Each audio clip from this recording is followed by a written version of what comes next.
सचिन और सुहाना पिछले कई साल से एक अरब देश में हैं। उनका एक बेटा है तरन। बच्चे के जन्म के समय सुहाना ने नौकरी छोड़ दी थी। तरन स्कूल जाने लगा, तब सुहाना ने फिर से नौकरी पर जाने का मन बनाया। बच्चे की देखभाल के लिए दंपति को एक मेड रखने की जरूरत हुई, जो 10 से 5 तक उनके घर में रहकर काम कर सके, स्कूल से लौटने पर तरन की देखरेख कर सके और दोपहर का भोजन भी बना सके। इसके लिए उन्होंने हिंदुस्तानी मेड खोजनी शुरू की। अरब देशों में अधिकांश कामकाजी महिलाएं दक्षिणी भारतीय हैं, जिनके साथ भाषा और खानपान की उलझनें पेश आती हैं। इसलिए वह एक ऐसी मेड रखना चाहते थे जो हिंदी अंग्रेजी बोल लेती हो और समझ लेती हो।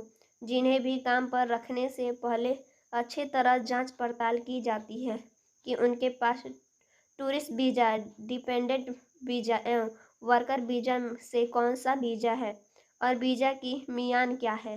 मारिया नाम की एक महिला मेड की नौकरानी के लिए ही सुहाना से मिलने आई थी।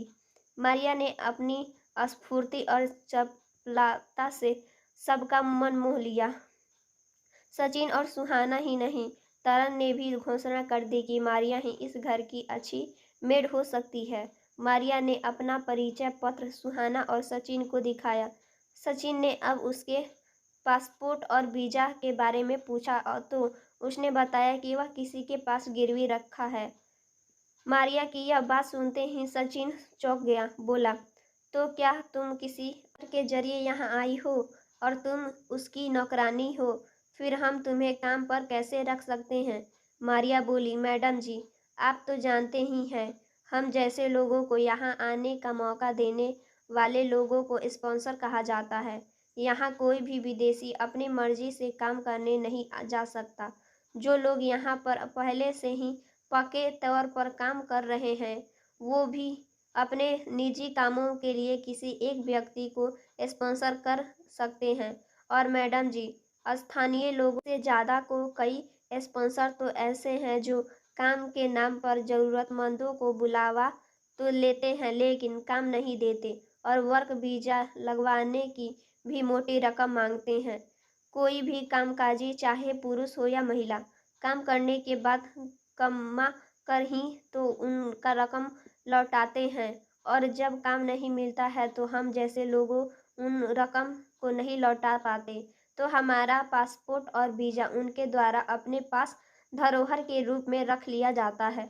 साहब जी, इस तरह हमारी मुसीबत और ज़्यादा बढ़ जाती है। अब पासपोर्ट और वीज़ा हमारे पास नहीं होने के कारण हम यहाँ से वापस अपने देश को लौट भी नहीं सकते हैं। इसलिए हमारे पास बस एक ही रास्ता बचता है, वह यह है कि हम उनकी मुँह मांगी रकम कैसे भी काम करके चुकाएं और अपना पासपोर्ट और वीज़ा छुड़वा ले। यहाँ कोई व्यक्ति चाहे वर्क वीज़ा से आया हो या डिपेंडेंट वीज़ा से आया हुआ, सभी लोगों एक आईडी कार्ड और एक वीज़ा कार्ड भी बनते हैं और वही कार्ड हमारी पहचान का आधार और प्रमाणिक दस्तावेज होता है। सभी अपनी पहचान बनानी हो तो हम वहीं दिखाते हैं। इसलिए यहाँ रहने के दौरान बिना पासपोर्ट और वीज़ा के कोई मुश्किल नहीं होती। वह हमारे पास रहे या दूसरे के पास, इससे कोई फर्क नहीं पड़ता। सचिन और सुहाना के लिए यह जानकारी कोई नहीं थी। वह इस तरह की बातों से अच्छी तरह वाकिफ थे। उन्होंने ऐसे लोगों की मजबूरी के कई किस्से इस देश में पहले भी कई बार सुन रखे थे, लेकिन अपने घर में अपने सामने किसी भूतभोंगी के मुंह से अवश्य पहली बार सुन रहे थे। तभी अचानक से सुहाना को कुछ ख्याल आया। उसने मारिया से अपना परिचय पत्र एक बार फिर से देखने को कहा, तो एक बार फिर मारिया अपना परिचय पत्र सुहाना के सामने रख देती है। सुहाना ने उसे ध्यान से देखा तो उसके मन में कुछ संदेह हुआ। वह सही है या नहीं, यह जानने के लिए उसने मारिया से कहा, यह तो किसी आईडी कार्ड की फोटोकॉपी लगती है, क्या ऐसा ही है या ओरिजिनल ही है? ना के पूछते ही एक पल तो मारिया के चेहरे पर हवाइयाँ सी उड़ने लगी, फिर अगले ही पल वह सुहाना के कदमों में आ पड़ी। रोते हुए बताने लगी, हाँ मैडम जी, आपने सही पहचाना, यह ओरिजिनल नहीं है, फोटोकॉपी ही है। दरअसल एक बार जब मैं अपने स्पॉन्सर को लगातार 4 महीने तक अपनी किस किस्त नहीं दे पाई तब उसने मुझे धमकी दी कि वह पुलिस को यह सूचना देने जा रहा है कि वह मेरी स्पॉन्सरशिप से हट रहा है। अब मैं उसकी कोई जिम्मेदारी नहीं रखता।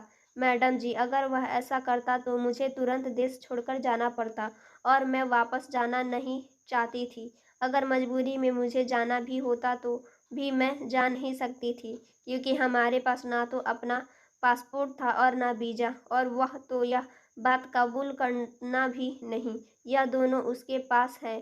मुझे जेल हो जाती। मैडम जी, मैं इसके सामने बहुत रोई, गिड़गिड़ाई, उसे अपनी मजबूरी बताई कि मेरे पास एक भी रुपया नहीं है। मैं जिसके घर काम करती हूँ वह मुझसे काम तो जम कर करवा लेता है, पर खाने को खाना तो दूर की बात है, ढंग से नाश्ता भी नहीं देता। मजबूरी में मुझे बाजार से खाना खरीद कर पेट भरना पड़ता है, तो सारी कमाई उसी में खत्म हो जाती है। अब हम उसने मुझ पर दया करते हुए मुझे सलाह दी कि अपना ओरिजिनल आईडी कार्ड भी मेरे पास गिरवी रखो। अब मैडम जी, मरना क्या ना करना, मैंने वही किया। तो अब से मेरा ओरिजिनल आईडी कार्ड उसी के पास है। उसी ने मुझे यह फ़ोटो कॉपी तैयार करके दी है। आमतौर पर तो घरेलू नौकरानी से कोई नहीं पूछता, फिर मैं तो पूरे पूरे दिन किसी एक घर में ही रहती हूँ, इसलिए मुझे यह कहीं आना भी नहीं पड़ता। कहीं भी आने जाने के लिए मेरे पास बस का पास है, तो एक तरह से वही आईडी का काम करता है। मारिया की आपबीती के दंपति को द्रवित कर दिया। अपने देश के लोगों की दुर्दशा पर दोनों को रोना आ गया। दोनों मन ही मन खूब रोए। ऐसे लोग की हर संभव मदद करने का इरादा भी बनाया, पर चाहकर भी मारिया को मेड के लिए रूप में काम रखने पर फैसला नहीं कर सके। दंपति ने मारिया को समझाया, देखो, हमें तुम्हारे साथ पूरी सहानुभूति है। तुम हमारे बच्चे के लिए एक अच्छी मेड भी हो सकती हो, यह हम पहली मुलाकात में ही जान चुके हैं, पर फिर भी हम तुम्हें काम पर नहीं रख सकते, जोखिम नहीं उठा सकते, क्योंकि तुम्हारे पास एक भी ओरिजिनल डॉक्यूमेंट नहीं है। जैसे ही हम स्थानीय पुलिस को तुम्हें काम पर रखने की सूचना देंगे तो तुम्हारा केसन होगा, वह तुम्हें नकली कागजात पेश करने के अपराध में गिरफ्तार कर लेंगे, और अगर हम तुम्हें गुपचुप रूप से भी रख ले तो तुम्हारा अपने स्पॉन्सर से मिलना जुलना बंद हो जाएगा। जब तुम उससे नहीं मिलोगी तब वह तुम्हारे खिलाफ शिकायत दर्ज करवाएगा। हमारे पास इतनी रकम तो है नहीं कि तुम उतनी रकम देकर तुम्हारे उससे छुड़वा लें। ऐसे में तुम तो उसी दिन यहाँ से चली जाओगी, तब हमारे बच्चे का क्या होगा? हम दोनों में से किसी एक को नौकरी से छुट्टी लेनी पड़ेगी। अच्छे खासे बैठे बिठाए पुलिस के झंझट में पड़ जाएंगे सब अलग। और हाँ, हम तुम्हारी सभी बातें सच क्यों मान ले? एक तो तुमने आते ही हमसे अपनी सच्चाई छुपाने की कोशिश की, या तो हम पहचान गए, वरना तुम तो हमें धोखे में रखने का इरादा कर रही थी।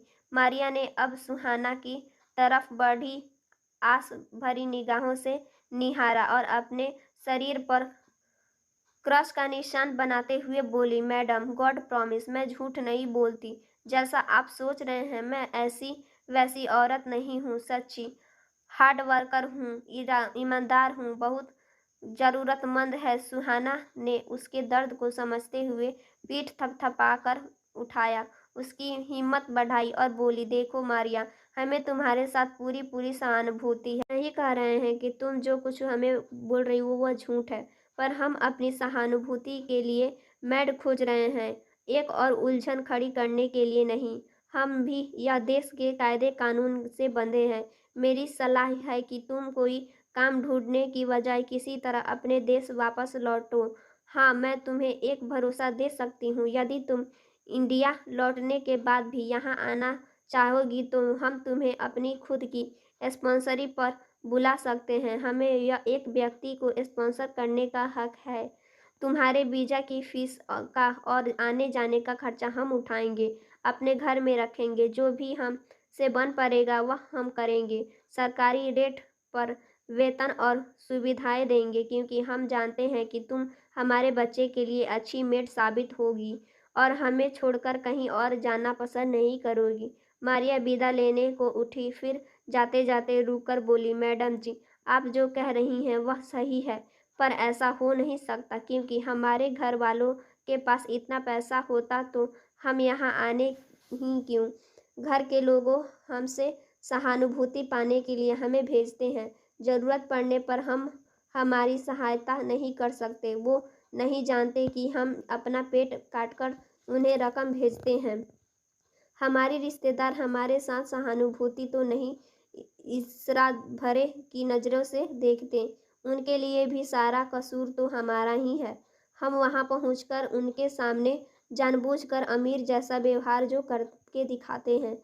आप दोनों ने मेरी बहुत सुनी और अपने मन की बात कही। इसके लिए आपका शुक्रिया। आप मुझे बैरंग लौटा रहे हैं, फिर भी ऐसे हालात बने कि मैं सही सलामत हिंदुस्तान वापस लौट सकूं, तो यकीन अगली बार आप